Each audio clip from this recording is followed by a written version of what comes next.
Welcome back. I wanted to make this video before the vice presidential debate between Mike Pence, the current vice president, and Kamala Harris. And I wanted to let you know that in terms of covering the actual debate afterward, you will probably see maybe a live stream a little later, not quite after the debate.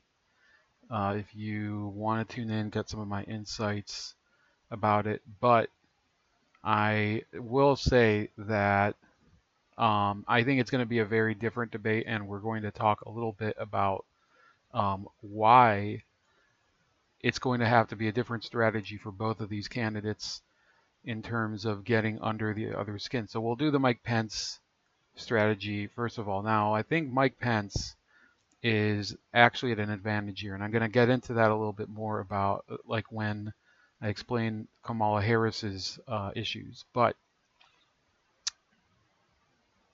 to get started, um, you have to realize that Mike Pence has a lot of the opposite characteristics to Kamala Harris, which are both to Kamala Harris and to Donald Trump. First of all, Mike Pence is seen as sort of the straight man in the Trump administration in terms of character. He's much more composed, very stoic personality. He isn't really someone given to making statements that are very inflammatory. So the best analogy that I can make is, of course, something that in America we used to do a lot, but I think we should go back to it. The baseball analogy. If Donald Trump is a power pitcher, somebody like Randy Johnson who lives and dies by the fastball, Mike Pence would be a little bit more of a curveball or knuckleball pitcher. Somebody like R.A. Dickey, somebody perhaps like one of these pitchers who has a lot of different less speed or power pitching. Somebody who can throw a mean changeup, and there's plenty of examples in the past. Somebody maybe like Mariano Rivera, who I believe Mariano Rivera, if memory serves me, he had a fastball, but he would actually beat you, I believe, with his slider. So the truth is that Mike Pence does not have to. He's certainly not going to. I don't think anybody's expecting him to conduct himself in this debate in the same manner as Donald Trump did in his debate with Joe Biden, mainly because it would be so far out of character and so disadvantageous of him to do it. What he has to do mainly is to focus on showing the country, first of all, that he is part of a successful administration. So that's one thing he could do. He could focus mainly on the positive as opposed to going on the attack as Donald Trump did.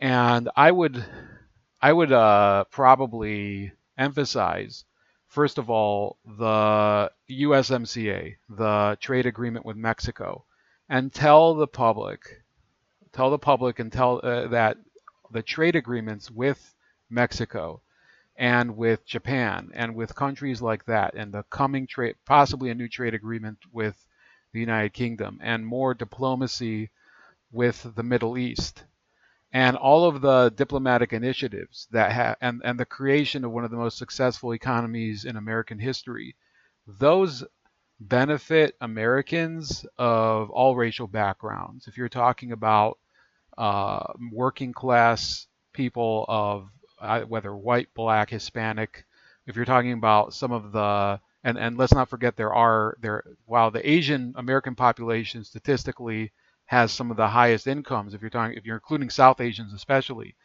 there's plenty of Asian Americans that are in the middle to middle upper class. So we're talking about an economy that was very good for businesses, very good for entrepreneurs, but very good for workers as well. So Mike Pence, and this is like, I'm actually trying to do the debate preview a little bit as if I am not like. Notice I'm not going to be saying any like outrageous things like I would on many other things, because I want people to understand that's really what Mike Pence is about. He's about being this, this milk toast, but very secure person who is not going to give you any mistakes to take advantage of, change ups, right? So I would especially emphasize the positive, emphasize the law enforcement initiatives, especially against child sex predators and against illegal immigration and interdicting opiate smugglers, things like that. Those are things that if you are watching at home, I think many viewers will probably be very enthused with. And by the way, I think he would probably be able to also respond in a better way concerning the response to coronavirus. This isn't because I'm a Mike Pence fan. In fact, I'm not really a Mike Pence fan. I don't really agree with his foreign policy vision. I think he is more of an interventionist than certainly Donald Trump. But I think he does bring certain intangible advantages to the debates that people like to forget. People forget that in 2016 he debated Tim Kaine, and Tim Kaine came off as an overeager pest, while Mike Pence seemed like just a very laid back and conversational person, and that's all that's all he has to do. Now, I get it if you're watching at home. I don't have many viewers who are hate watchers who regularly tune in. I get it if you despise Mike Pence as a person and you want them to talk about his purported record on LGBT and on things like that. But I don't think that they're going to be able to goad him into answers that will break his reserve. Sorry, somebody was taking something from my garage. I know that person because I let him go in there. I was just making sure he shut the door. But in any case, this is going to be a debate between somebody who is going to be very hard to rattle and somebody who's going to have to very much control her, control her reactions or her attacks. Now, if Mike Pence wants to attack Kamala Harris, we'll probably get a little bit into that. I don't want this. I can't make this video too long anyway. But in any case, I think I'm going to release this on Rumble first because that's the only way for it to go up. And also, I think later sometime I could have some other announcements about other things that I'm going to be doing. It's pending my ability to do them, so just stay tuned. Now, in terms of Kamala Harris, what's her best strategy to defeat Mike Pence? I would say that she has one advantage, which is, and this is something I'm not going to pretend is not true. She is going to have a better rapport with the moderator, likely, or the moderator is going to probably sway the questions a little bit more her way. But the other thing I would tell Kamala Harris to do is just answer questions as if they are about the issue itself. Don't go into all sorts of very catchy pop cultural references in order to win it with the kids. And I would say that she has to. This is my opinion, okay? And I know it might be, I might be biased in terms of the issues that are important to me, but she has to say very effectively and consistently what her policies are on healthcare, okay? Whether she supports universal healthcare or not, whether she supports packing the Supreme Court or not, whether she supports the Green New Deal or not, whether she is going to roll back some of Donald Trump's initiatives. And I'm saying this because she is now seen as the prospective president for the next, not for 4 years from now, but possibly within the next year to 2 years, should Joe Biden win. So she is going to be basically being screened as if she is the person who might be the new president much quicker than Mike Pence, because with all despite all this fake concern over Donald Trump and his stay in the hospital, I don't think people are expecting Mike Pence to take over immediately if Donald Trump wins. I think that he has, first of all, he's weathered the virus pretty well, and he now seems to be returning completely back to work. But yeah, Kamala Harris, they're going to be, they should ask her if it touches on foreign policy, whether she and Joe Biden or she alone will reverse Donald Trump's policies regarding China, regarding Israel and the Palestinians and the Arab world, whether she will stick to that course or not, and whether she will continue to have a confrontational relationship with Russia and some of these other countries, Russia, whether she will go back into the Iran nuclear deal. All of those things, if they are brought up, and I don't even know if they're going to be brought up, I think she should just give very clear answers to them and say that, I get it that some people might not like these positions, but this is the way that I think that the administration should go forward. And mind you, I'll probably disagree with those answers, okay? But I respect someone who puts forward their vision in a very, um, just a very straightforward manner rather than someone who tries to dance around it. And both Biden and Kamala Harris have in recent weeks very much avoided the question over whether they will not pack the Supreme Court. And that those are areas where Mike Pence can attack her, right? Over the lack of consistency. Consistency is very important. I've debated people, and believe me, when you are able to point out someone else's inconsistencies, it puts you on you get to be on the offensive because they have to explain themselves. And when you have to explain your inconsistencies, you have to be on the defense. So I think it is very important for Kamala Harris to do that. But furthermore, I want to bring up other problems that she could have, and I guess practical advice I would give her if if she would ever listen to me, but it's not going to happen. Plus, I don't want her. Personally, I will tell you, I already voted for Donald Trump yesterday. Yesterday was the first day of early voting in Ohio. So it doesn't really matter to me, but I'm saying from a practical perspective, if I were to give advice to my opponent, right? And I know they're not going to take my advice anyway, but Kamala Harris, the identity issues are a disadvantage. And I'm saying this not in order to take a stance on it, not in order to tell you at home if you're watching this before the debate whether Black Lives Matter is a good movement or not. I personally don't support the movement. I think it's a very misguided and, in fact, ideologically sneaky movement. Okay, but I'm like, if you're going to support the Black Lives Matter movement and take it to the stage right now, I think it's going to be a problem for many voters. Now, let's get, first of all, before we get to the race issue, the gender issue out of the way. I am going to put this out there, and you can put your comments in, below the video where it says to put the comments. Especially, by the way, on BitChute there are now comments, but I don't believe I get any notifications if you leave a comment, and I don't get notifications if you leave a comment on Library or Rumble. So if you're on YouTube, wherever you are, you can put a comment, whether you agree or disagree. You can put the timestamp of where I was talking and tell me exactly where you disagree with me, and I'm always open to people disagreeing and putting forward their own opinion. But this is my opinion about female candidates and the disadvantage that they inherently get because of society's view of women.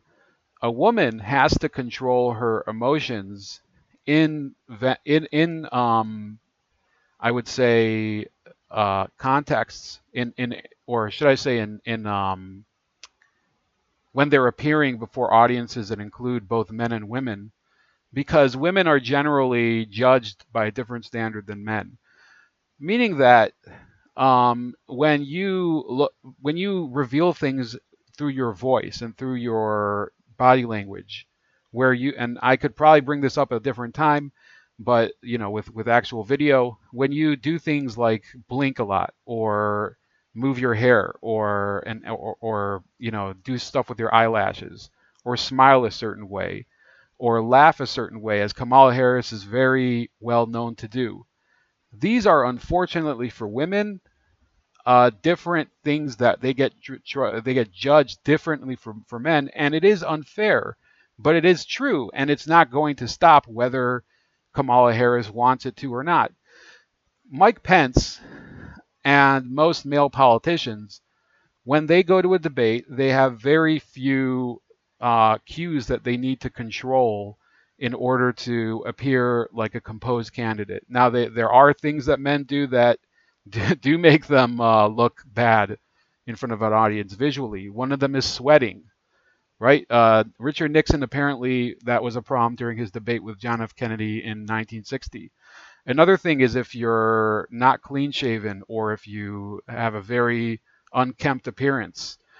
Another thing is if you are dressed very slovenly, right? If you have your tie not perfectly in place, things like that. But it is much easier for a man to be physically composed for a public experience, such as a debate, than a woman, because women, as you know, they have a more diverse wardrobe, right? They can either wear a dress or a suit, and therefore the more variations you have, right? You will never see a man go to a formal event in, dungarees and a sweater, right? That person automatically he looks out of place. Now, they can make that up by things that they do in their own, by things that they say or the way that they say it, but it's still a disadvantage and it has to be treated as such.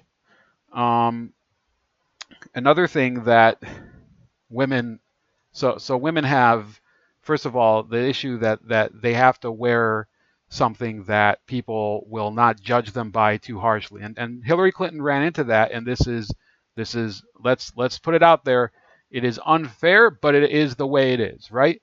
For wearing pantsuits all the time, she was made fun of because she would wear pantsuits as opposed to maybe a business dress, right? And let me tell you something, women, if you wear a dress in the office, there's no reason, especially if you're in a managerial position, there's no reason that a man will not take you more seriously. I've worked for women, and I've worked for women who dress up. They dress in usually a knee length dress to work, and I've worked for women who wear sort of more of a functional outfit, right? Maybe some cargo pants and a jacket, and I respected both of them, but I think that it sort of defines people in different ways, especially with women. The dressing for success is something that generally, if you're, I think I even remember my mom used to go to dress for success sessions when she was looking for jobs back in the 90s. So, it's not a fair um, platform for women when you're going up against men, but that's the way life is. And I'll tell you what, if you're thinking that I'm being feminist, I'm probably like the least feminist person you could meet in real life. I just believe people should have equal standards. Period. You shouldn't support women more than you support men, and you shouldn't give men advantages over women because there are inherent advantages that society already gives them by the way they perceive them. So I am not a feminist,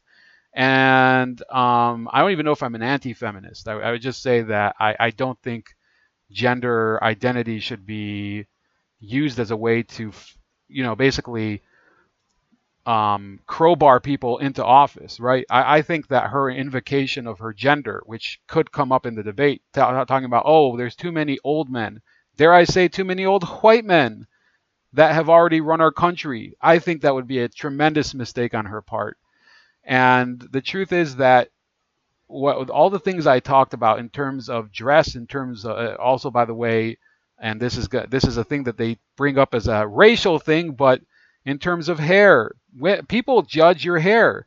And by the way, who are the people who judge women's hair the most? Other women. And who are the women who judge other women's wardrobe most? It's women. Women are very judgmental of other women's wardrobe, hair, makeup. Sometimes their actual physical appearance, like their nose, their eyebrows. And it, it is unfair to Kamala Harris, but let me tell you, it doesn't give me more sympathy to her just because I recognize that it's unfair for women the way they are judged by their appearance, as opposed to men. Like men could basically, I can tell you from experience, like there are many jobs where I've been able to just crawl out of bed, put on a pair of jeans, and go, and nobody cares. Nobody cares the way I look. Nobody cares whether I'm even shaved sometimes. And by the way, I'm not dressing for um, this video. It happens to be I'm dressing for something else. But there are many videos where I make them where I'm basically wearing like a what do you call it, a sleeveless shirt or something. So women are judged much more by their appearance. It's just the way it is. It is a disadvantage for Kamala Harris, and it is an advantage for Mike Pence. Therefore, another thing is so we got the gender thing out of the way, but it out of the way for this video. But it's not going to believe me, it's going to come up during the debate, and after the debate, there's going to be a lot of stuff about well, how Mike Pence did this. It was misogynistic. The media is going to amplify it. That is not good for Kamala Harris. The other thing is the racial element. They're going to talk about, she's a woman of color, not merely a woman. And let me tell you why that does not play well to most audiences. The people who succeeded in actually breaking barriers and ending certain discriminatory practices, and again, I'm going to use baseball, are people like Jackie Robinson. And why did Jackie Robinson succeed in breaking the color barrier in baseball? Why was he specifically the person that Branch Rickey, the general manager of the Dodgers at the time, wanted to do it? Because he was cool like a cucumber and he wouldn't react to racial provocations. And so when he would go to ballparks across the country and perform in these games and play, very well, while the fans would hurl racial epithets and curse him and threaten his life and threaten the life of his wife and kids, it didn't work. And in fact, people started to realize, hey, it might actually be pretty good that we would have players of black players on our team. Eventually, with Roberto Clemente and some of these other, Juan Marichal, have some of these Latino players on their teams. And eventually we had Asian players. And in every case, it was, I'm sure that, it's not really discussed as much. I'm sure when Clemente came into the league, in fact, I know that certain players looked at him as less of, certainly didn't deserve to be in the league, maybe because he was taking the spot of an American and things like that, which which opens a whole different can of worms. But people like Jackie Robinson are icons, not solely because they were the first black player, but because they made it about, I'm here to play baseball. I am not here to play I'm not here to play racial politics. I'm here to play baseball. And I am sure that in the next few days after this debate, they're going to amplify the racial element, and especially because I get emails in one of my email addresses all the time from the Boston Globe, and it's already mostly about race. They bring up race about things that are so not racial, such as the fact that the suburb of Groton, I think it's in Massachusetts or Connecticut, I don't remember, but the town of Groton in New England, which was once apparently a stronghold of the Ku Klux Klan, maybe in like the 20s or something, they're saying, it's a huge deal that now there's LGBT flags and Biden Harris signs. It is not a big deal. Almost every community across the country has been changed several times over the past 100 years in terms of demographics. The place where I am sitting, okay, used to be almost exclusively white people, right? And then over the years, there moved in Jews and eventually, and I believe Italians as well, and now it's majority black. In fact, I'm one of the few Jewish people on the block, and and most of my neighbors, in fact, all the neighbors immediately around me are black, and I don't really feel it's very unusual because I remember as a kid, I actually lived here as well. I bought this house after the fact, Most of the other people around the neighborhood were black. Yes, there were more Jews at the time, but there's no need to write articles about how strange it is that in the 1920s or 30s, Groton was majority. There was Ku Klux Klan and Sundown Community or whenever it was, and now it's majority. It's all these liberals or whatever. Yes, towns changed because houses sell. Yesterday I was at, and this is something I didn't really bring up until now. I was canvassing for the Trump campaign in a little suburb of Ohio called Lyndhurst, a little suburb of Cleveland. And yeah, a lot of the houses, and this was shocking, a lot of the houses on my list, there were people who were listed as being 90 to 100 years old. And I was stunned. It was house after house. And it simply wasn't updated. And most of those people happened to have Italian last names. There were other people who had like German last names. And usually when, if I knocked on the door, and it would be answered. It would be by a couple who were, obviously not the same person because they were, you know, 35 to 40 years old. So yes, generationally, when somebody passes away or when somebody moves away, you don't assume that the people who come instead of them are of the same background as them. But that's something that the Boston Globe has been highlighting. And it really shows that they will take topics that don't have to be racial and racialize them, just like they will do with this debate. And I can tell you that if they do it with this debate and Mike Pence doesn't say, and if people are watching live and they see, well, this guy doesn't really seem to really have any real inflammatory racial comments. He seems actually to be, a very sedate and very, very composed person. It's actually not going to help Kamala Harris if the media hypes it up as a big racial gulf.